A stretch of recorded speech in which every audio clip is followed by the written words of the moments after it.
نظر یہ آ رہا ہے کہ یہ ٹرائل اب ہوگا اور شاید جوائنٹلی ٹرائل بھی ہو جائے. ڈیفنس منسٹر بھی کہہ رہے ہیں, باقی لوگ بھی کہہ رہے ہیں. لیکن پہلے یہ بتائیں کہ یہ اسٹیبلشمنٹ اور آپ کی پارٹی بھی بن گئی, اب آپ نے مذاکراتی کمیٹی بھی بنائی ہے, گورنمنٹ کہہ رہی ہے ہمیں فارملی کسی نے انفارم نہیں کیا, نہ اسپیکر کو فارمل ریکویسٹ کی ہے کہ اس پہ بات چیت کریں, نہ پرائم منسٹر کو کیا, رانا صاحب کا بھی یہی کہنا ہے. تو اس لیے یہ تو بھی ہوا کی باتیں.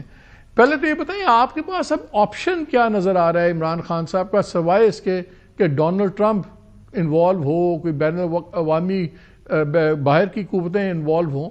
ڈومیسٹک میں تو لگتا ہے لکیر بہت گہری کھنچ گئی اب.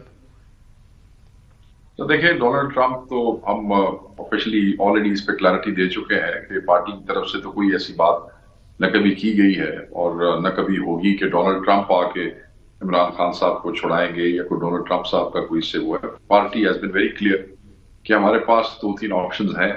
Well be pleading our case on the floor of the house. We will be pleading our cases court میں اس کو کریں گے, اور پھر کیونکہ بہت سے تقریباً سارے ہی راستے ہم پہ بند کر دیے گئے, تو ایک آئین ہمیں جو احتجاج کا حق دیتا ہے, ہم اس حق کو استعمال کرتے ہوئے یہ کوشش کریں گے کہ اس فسطائی حکومت جو ہے اس کو گھٹنے ٹیکنے پہ مجبور کیا جائے تاکہ ہمیں حق اور انصاف جو ہے وہ مل سکے. کورٹس میں چیزیں چل رہی ہیں, کورٹس میں بڑے بہتر طریقے سے بہت سارے کیسز, آپ کو پتہ ہے آلموسٹ 200 پلس کیسز ہیں عمران خان صاحب پہ. بہت سے کیسز کو تمام لیگل لیکن ٹکراؤ آپ کا حکومت کے ساتھ تو نہیں ہے شیخ صاحب, ٹکراؤ تو اب آپ کا ادارے کے ساتھ ہے, جو سیدھی سی بات ہے. اس کو آپ جو مرضی کہ آپ خود کہتے ہیں حکومت کی تو حیثیت ہی کوئی نہیں, اوقات کوئی نہیں ہے. اب تو ایشو آ گیا آپ کا ادارے کے ساتھ اور آپ کے ساتھ, اور اگر یہ ٹرائل بھی ہوتا ہے یہ پھر ملٹری کورٹ میں ہوگا. ہائی کورٹ سپریم کورٹ تو بعد میں انوالو ہوگی نا, جب اپیل کا موقع آئے گا, سب کچھ چیزیں ہوں گی. آپ کا اور ادارے کے درمیان میں کیا اب بات بالکل پوائنٹ آف نو ریٹرن سے بڑھ گئی ہے آگے؟ دیکھیں پہلی بات تو یہ ہے سر, میں آن ریکارڈ کہہ دوں کہ پاکستان تحریک انصاف کا کسی ادارے کے ساتھ نہ کوئی ٹکراؤ ہے اور نہ کوئی جھگڑا ہے. عمران خان صاحب ابھی چند دن پہلے خود بھی بیان دے چکے ہیں, جیل میں سے ہی میڈیا سے بات کرتے انہوں نے بڑا واضح کہا کہ کسی اداروں کے ساتھ نہ ہمارا ٹکراؤ ہے, اور اس حوالے سے وہ یہ بھی کہہ چکے ہیں کہ یہ چاہتے ہیں کہ ہمیں اداروں کے ساتھ جو ہے وہ ٹکرایا جائے. مگر آپ یہ دیکھ لیں کہ پاکستان فوج بحیثیت فوج کے اندر کنٹونمنٹس کا آپ رزلٹ اٹھا لیں, اور بہت سے علاقے اور بہت سی جگہ جہاں پہ پاکستان فوج اور اس سے متعلقہ اداروں کی پاپولیشن ہے, وہاں میجورٹی ووٹ عمران خان صاحب کو ملے ہیں. اور جو ایک فوجی ہے اس میں میجورٹی جو ان کی فیملیز ہیں وہ عمران خان صاحب کے ووٹرز بھی ہیں, عمران خان صاحب کے سپورٹرز بھی ہیں, اور عام عمران خان صاحب کی فلسفی کو اون بھی کرتے ہیں. تو یہ تو ہو ہی نہیں سکتا. رانا صاحب کا بھی یہی کہنا ہے, رانا صاحب کہہ رہے ہیں کہ آپ ادارے کے بارے میں بات کرتے ہیں اور طریقے سے کرتے ہیں, جب اس کی قیادت کے بارے میں کرتے ہیں تو بہت نفرت انگیز طریقے سے بات کرتے ہیں. اس میں کبھی کوئی جنرل ڈائر ہوتا ہے, کبھی یحییٰ خان 2 ہوتا ہے, اسی طرح وہ جو باتیں ہیں.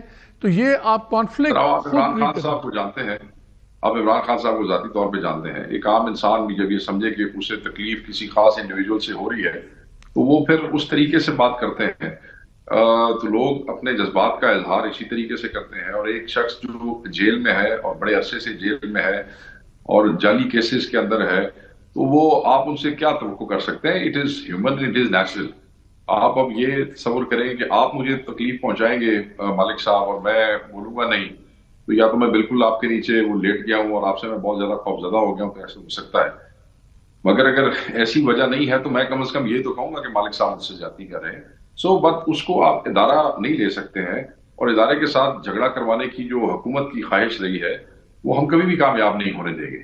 ابھی آپ دیکھیں جو عطا تارڑ نے کل ایک پریس کانفرنس کی اور اس میں جس طریقے سے ادارے کو بیچ میں ڈریگ کرنے کی کوشش کی, فوج کو بیچ میں ڈریگ کرنے کی کوشش کی, ہمارا رسپانس بڑا کلیئر تھا کہ آپ فوج بحیثیت ادارہ اس کو آپ اس ساری سیاست میں ڈریگ کرنے کی کوشش نہ کریں, اور ڈی جی آئی ایس پار کو اس کے اوپر اپنی پوزیشن واضح کریں کہ یہ آپ لوگوں کا نام لے کے, فوج کا نام لے کے یہ اس قسم کی گفتگو کر رہے ہیں عمران خان صاحب کے حوالے سے. آپ کلیئرٹی کریں کہ یہ کیوں ایسی باتیں کر رہے ہیں, حکومت کو یہ کیوں اجازت ہے کہ وہ فوج کو جو ہے وہ اس طریقے سے ٹریک کرتی پھرے اور استعمال کرے اپنے نیریٹو کو پروموٹ کرنے